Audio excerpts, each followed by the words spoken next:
BJP তৃণমূলীকরণ হবে না। তৃণমূলের প্রাক্তনী আমাদের মুখ্যমন্ত্রী, আজকে আমাদের পার্টির বিধানসভার নেতা।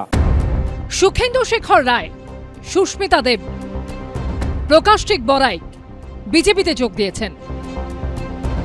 সঙ্গে সঙ্গে রাজ্যসভার টিকিট পেয়েছেন। তৃণমূলের পর এবার বিজেপির তরফেও রাজ্যসভার সাংসদ হওয়া কার্যত সময়ের অপেক্ষা। কিন্তু সত্য প্রাক্তন তৃণমূলীদের এভাবে দলে নেওয়া এবং সঙ্গে সঙ্গে প্রার্থী করে দেওয়া নিয়ে কি বিজেপির মধ্যে অল ইজ ওয়েল? বিজেপির মধ্যে কি ভালো যোগ্য ব্যক্তি কোনো কেউ ছিল না?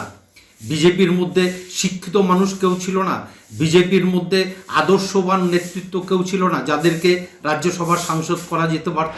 তিন সদ্য প্রাক্তন তৃণমূল সাংসদের বিজেপিতে যোগ দিয়েই রাজ্যসভার প্রার্থী হয়ে যাওয়া নিয়ে বিজেপি নন্দরে বিতর্কের মধ্যেই সোমবার ফের এই মন্তব্য করেন শ্রমিক ভট্টাচার্য। বিজেপি তৃণমূলীকরণ হবে না। তৃণমূল হচ্ছে কুচকুচে সাদা আর ধবধবে কালো। তৃণমূল সম্পর্কে যত কম কথা বলা যায় ততই ভালো। তৃণমূল এখন নির্মূল। মানুষ তৃণমূলের কোনো আলোচনা শুনতে চাইছে না। বিজেপির জন্য তৃণমূলের দরজা বন্ধ। তৃণমূলের প্রাক্তনী আমাদের মুখ্যমন্ত্রী, আজকে আমাদের পার্টির বিধানসভার নেতা, বাংলার মুখ্যমন্ত্রী। ভারতবর্ষে বিজেপি আজ বেড়েছে, বিভিন্ন দলের যোগ্য লোকেদের নিয়েছে। আমাদেরও রাজ্যসভাতে মেজরিটির দরকার আছে যাতে মাননীয় প্রধানমন্ত্রী হাত খুলে কাজ করতে পারেন। আর পার্টি তাকে স্বীকৃতি দিয়েছে, তারা নিজের পদেই যাবেন, খালি আমাদের আসনে বসবেন। বিভিন্ন গুরুত্বপূর্ণ সংবিধান সংশোধনী বিল পাশ করাতে সংসদের উভয় কক্ষে 2/3 সাংসদ প্রয়োজন মোদী সরকারের। এভাবেই কি বিরোধী দল ভাঙে, কিংবা বিজেপির কথা অনুযায়ী বিরোধীরা স্বেচ্ছায় তাদের শিবিরে যোগ দিলেই এনডিএ তাদের অভীষ্ট লক্ষ্যে পৌঁছে যাবে? ভোটের রেজাল্ট বেরোনোর পরে বিরাট ঘোষণা করলো দুপুর 12টার পরে যারা বিজেপিতে এসে তাদেরকে নেওয়া হবে না।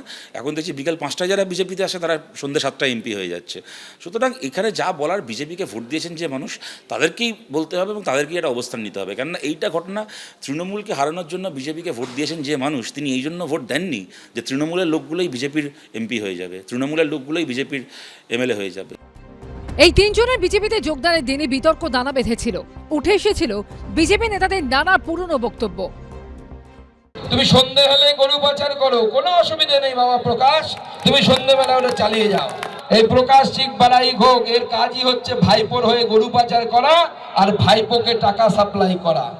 ভাইপোর কাছে টাকা পাঠানো ছাড়া এর কোনো কাজ নেই। আর যতদিন টাকা পাঠাতে পারবে ততদিন রাজ্যসভা থাকবে, জেলা সভাপতির পদ থাকবে। এক ধাপ এগিয়ে প্রকাশটিক বড়াইককে গ্রেফতারের হুঁশিয়ারি দিয়েছিলেন আরেক বিজেপি সাংসদ মনোজ টিক্কা। সব জায়গাতে অ্যারেস্ট হচ্ছে, তো আলিপুরদুয়ারে যারা আছেন আমি নাম ধরে বলে দিতে পারি, সেটা প্রকাশটিক বড়াইক হোক, চেয়ারম্যান হোক, যেই হোক, যারা দুর্নীতিবাজ আছেন তাদের সময় আসলে কিংবা মনা হোক, সময় আসলে সবাই তদন্ত হবে, জেলে যাবে তারা। তবে বৃহস্পতিবার তাদের গলায় উত্তরীয় পরিয়ে দিয়েছিলেন বিজেপির বর্তমান রাজ্য সভাপতি। এরা প্রত্যেকেই গুণীজন, বিদগ্ধ মানুষ। এদের নামের আগে পদত্যাগী, দলত্যাগী বা তৃণমূলী এই শব্দগুলো ব্যবহার করবেন না।